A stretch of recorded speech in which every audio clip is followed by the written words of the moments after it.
Hello friends.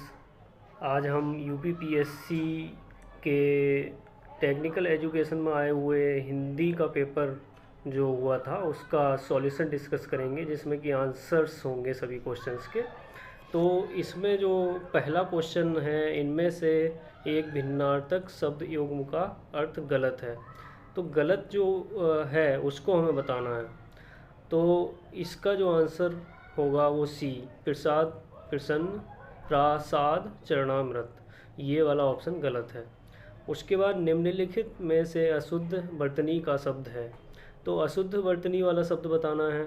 तो अशुद्ध वर्तनी वाला ऑप्शन ए जो है वो अशुद्ध है, क्योंकि इसमें लिखा है पूज्यास्पद।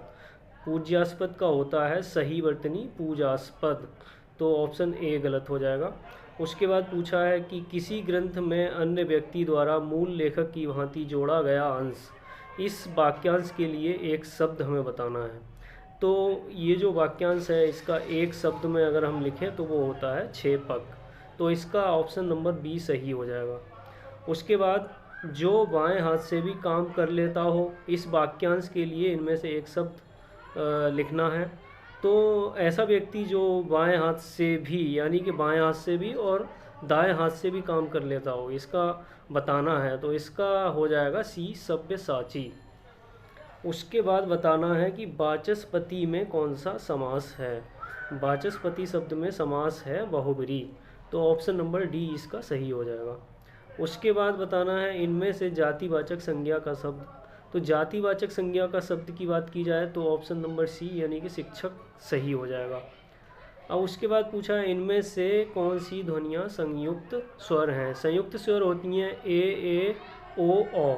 उसमें से ए और ओ दिया नहीं है, ए एंड ओ दिया है, तो ए ऑप्शन सही हो जाएगा।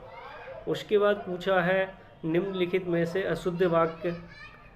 अशुद्ध वाक्य ए ऑप्शन में उसके मन की था नहीं मिलती, सही है।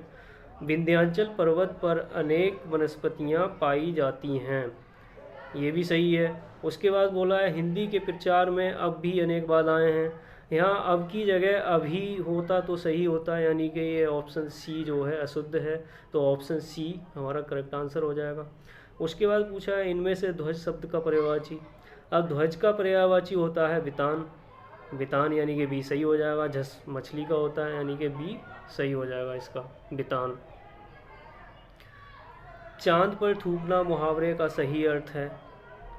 चांद पर थूकने का अर्थ होता है महान पुरुष पर लांछन लगाकर स्वयं अपमानित होना, यानी कि ए ऑप्शन सही हो जाएगा इसका। उसके बाद बताना है पेड़ से पत्ता गिरा। इस वाक्य में कारक चिन्ह है। पेड़ से पत्ता गिरा यानी कि पेड़ से पत्ता अलग हो रहा है, अलग होने के अर्थ में अपादान कारक होता है, तो ऑप्शन नंबर ए सही हो जाएगा। कटहा शब्द का तद्भव रूप है। कटहा का तद्भव होता है कड़हा, तो ऑप्शन सी इसका सही हो जाएगा। क्वेश्चन नंबर 13 में अनेकार्थक शब्द बताना है। गुड़ का अनेकार्थक शब्द होता है रस्सी, यानी कि डी ऑप्शन सही हो जाएगा। इनमें से कौन सा शब्द स्वर संधि का उदाहरण है।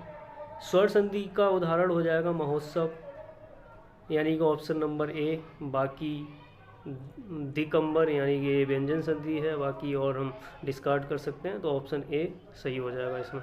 इनमें से एक लोकोक्ति का अर्थ है विवाद को जड़ से ही नष्ट कर देना, यानी कि विवाद को जड़ से नष्ट कर देना का लोकोक्ति का अर्थ हो जाएगा ऑप्शन नंबर ए, ना रहेगा बांस ना बजेगी बांसुरी। तो ऑप्शन ए इसका करेक्ट हो जाएगा। अब उसके बाद समास का विलोम शब्द बताना है। समास का विलोम शब्द होता है व्यास, यानी कि डी ऑप्शन सही हो जाएगा। इनमें से एक शब्द में ईन प्रत्यय का प्रयोग नहीं है। तो ऐसा शब्द बताना है जिसमें ईन प्रत्यय का ना हो। तो ग्रामीण में ग्राम धन ईन हो जाता है ग्रामीण, यानी कि ईन प्रत्यय का उपयोग है इसमें। नवीन में नवधन ईन होता है, कुलीन में कुलधन ईन होता है। तो ऑप्शन नंबर सी हमारा सही हो जाएगा, जिसमें ईन प्रत्यय का उपयोग नहीं है, तो दूरबीन सही हो जाएगा। अब बाघ हरि का सही संधि विच्छेद बताना है हमें। बाघ हरि का होता है वाक्य धन हरि, तो ऑप्शन सी जो है इसका सही हो जाएगा। इनमें से भ्रमर का पर्यायवाची शब्द है। भ्रमर का पर्यायवाची शब्द होता है सिलीमुख। सिलीमुख ऑप्शन नंबर सी में दिया है, तो ऑप्शन सी सही हो जाएगा। उसके बाद इनमें से किस वर्ग में ऊष्म ध्वनियाँ हैं। ऊष्म ध्वनियाँ सा सा सा हा में होती हैं, तो ये ऑप्शन ए सही हो जाएगा। उसके बाद अनेकार्थक शब्द कोटि का सही अर्थ व्यक्त करने वाला इनमें से सही शब्द है।